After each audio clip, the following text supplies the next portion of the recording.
Well, somebody who probably didn't leave school with NCA level 1, and I would suggest you probably doesn't have a huge academic future ahead of him, is a teenager by the name of Raydin Hunia. Now, Raydin Hunia, and his name is spelled Raydin, so you know there's already something wrong. Sorry, I have prejudice, and it's a prejudice I will march out front. If somebody can't spell their name wrong, or has got a made-up Christian name, you know that that person is going to go on to absolutely nothing. In fact, probably prison and various derivatives of. And Hunia. So there's my other second prejudice. Right. So you're Raydin Hunia, and you come from an unfortunate and unsettled background in the Bay of Plenty. Good luck. Anyhow, now the problem, as the reason I might want to join the police, is because my job is to catch bad people. So I'll always say that my job is to protect the community, who are the good doers, and arrest and have set for punishment evildoers in our community. I think policing's as simple as that, actually. Just quietly. That's it. Make sure you're protecting the good people, arrest the wrongdoers and the evildoers, and ensure that the justice system punishes them. Yes, but when the second part of that lets you down, you wonder why I'm going to become a policeman, don't you? Teenager Raydin Hunia probably is confirmation of that. You see, teenager Raydin Hunia, who's 19 years of age, but he was 18 when he committed his offence, decided to hang out with a group of mates on the Strand in Tauranga. Not an awful lot of people hang out on the Strand these days, but they do.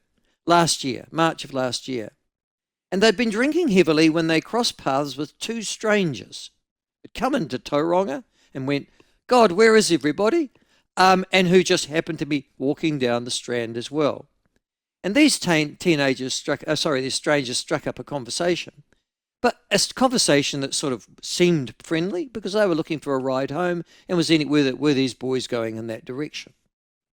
First mistake. And then, according to Judge Stephen Coyle, here's another prejudice I've got riding through me, Coyle, Coyle, Stephen spelt properly, no V.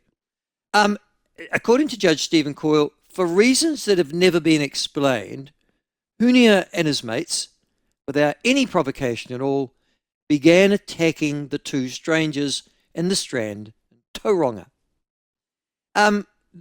Their attack, their assault, their violent affray was caught on CCTV. So there was really not much point in saying, it wasn't us, or there was provocation, because the actions were obvious and open only to one interpretation. The victims tried to get away, tried to de-escalate.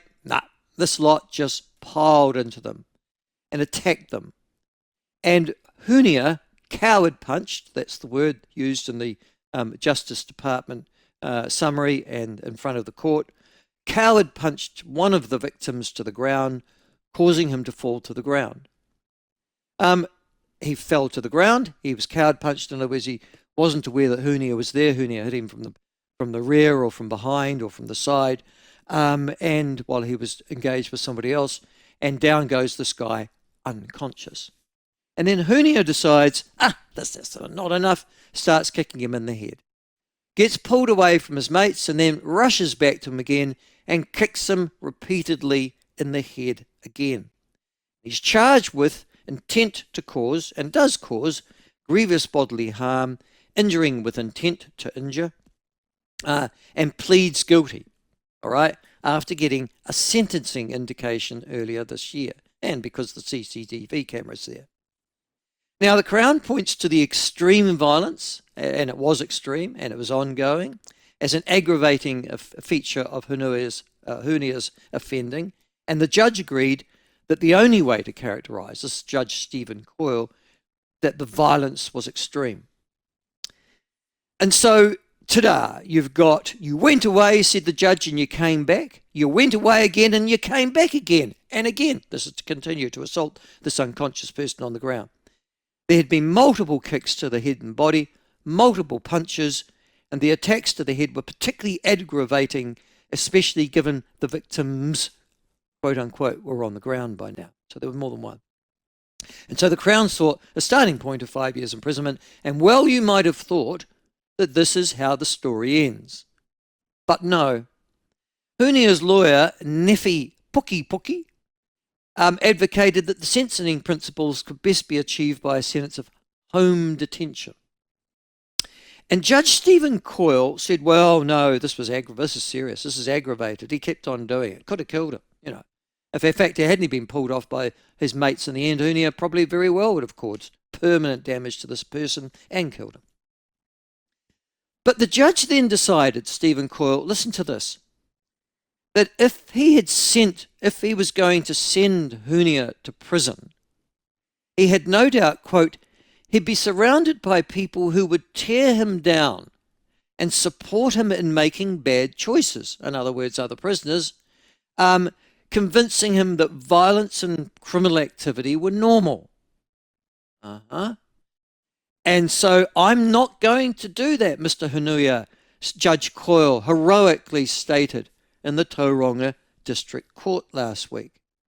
The judge urged him not to become that sort of person, the one that's just committed the serious and aggravating and violent and repeated offending, the sort of person who would just beat the crap out of anyone, said Judge Coyle, but would rather put the mistake, he'd rather, the judge said, that you put the mistake, it's a mistake now, it's not an action, it's not considered, it wasn't deliberate, this mistake behind him and never repeat it.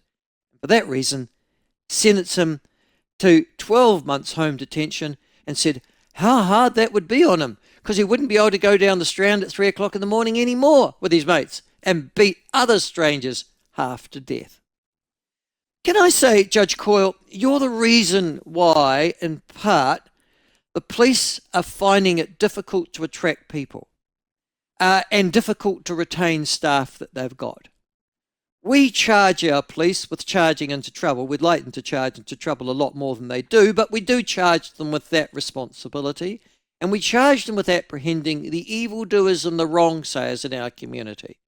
The people who are clearly going to cause difficulty or damage to innocent strangers who are just visiting particular places, who might be a German tourist, for example, just walking down Queen Street and assailed by 3 gang rapists.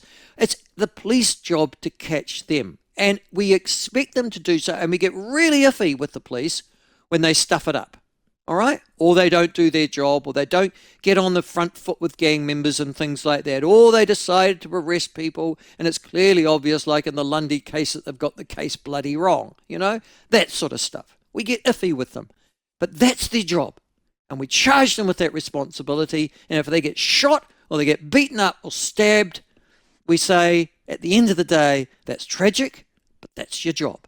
And then, so when they arrest people like Raydin Hunia, and they find them, and they get charged, and the Crown prosecutor says, this is disgusting, and the judge says, this is disgusting, and this is the reason you go to prison, you then strike Judge Stephen Coyle, who says, I'm not going to send you to prison. Dear Lord, no, why would I do that? You'll end up with other people just like you. And that would be dreadful, even though you're 19 years of age and you have committed the most grievous, aggravated and appalling of assaults that could well have killed this person, but has certainly seriously maimed them in the meantime. All I'm just going to say is this is the broken system. The coalition government came in with an intention of getting hard on crime. And you might argue that in the initial statistics that we've seen, some of their earlier actions, both intent and in terms of resource, has occurred. And that there is a diminution of certain types of crime in the community. Certain types, nonetheless. Maybe those statistics are a bit wonky, but they suggest that things aren't getting necessarily worse.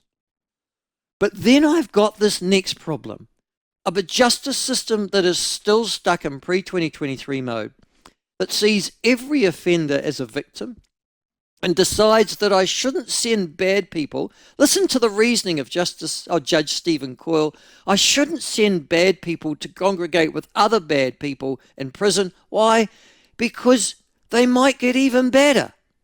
If you use that logic, Judge Stephen Coyle, can I say, you'll send no one to prison. because prison is full of bad people. That's who it's designed for. I know it's a bit of a shock to you. You've lived probably a middle-class white life. You've gone through a nice liberal university education. You're now a judge, which means you probably were a failed lawyer somewhere along the line. And you're now on a district court summoning justice on a daily basis. And gosh, I'm important. But in actual fact, newsflash, Judge Stephen Coyle, there are bad people in prison because that's where bad people belong. That's why there are prisons. I know. It's a shock to you. So you can put Judge Raydin Hunia in prison because he's a bad person. And he isn't a bad person because of some opinion or some subjective evaluation, or somebody just said, he said the wrong thing and we feel threatened in the LGBTQIA, whatever it is, community. No. He really did bad things and he almost killed 2 people. But don't go to jail, says Judge Stephen Coyle, because jail's full of bad people and I don't want you going there. Ha ha! I hope you learn your lesson from this mistake that you've made, said Judge Coyle. It was a mistake. You tripped over and started kicking him. Then you tripped over some more. Oh, you didn't mean to. Oh, you didn't mean to do. Oh, you poor bugger. All that aggravated violence. It was all in error. You didn't mean to do it. Judge Stephen Coyle needs to leave the bench. People like him are the reason why you can't recruit police officers, because they know they're not going to get backed up by the courts in this country, and they know that for all the bad people that they apprehend, they'll be striking them again tomorrow, courtesy of the Judge Stephen Coyles of this world. You want to tell me about a sick society? Let's start with a justice system, jurists, lawyers, a legal profession, and an entire industry that is out of whack with the rest of us. Those are my thoughts this morning. What are yours?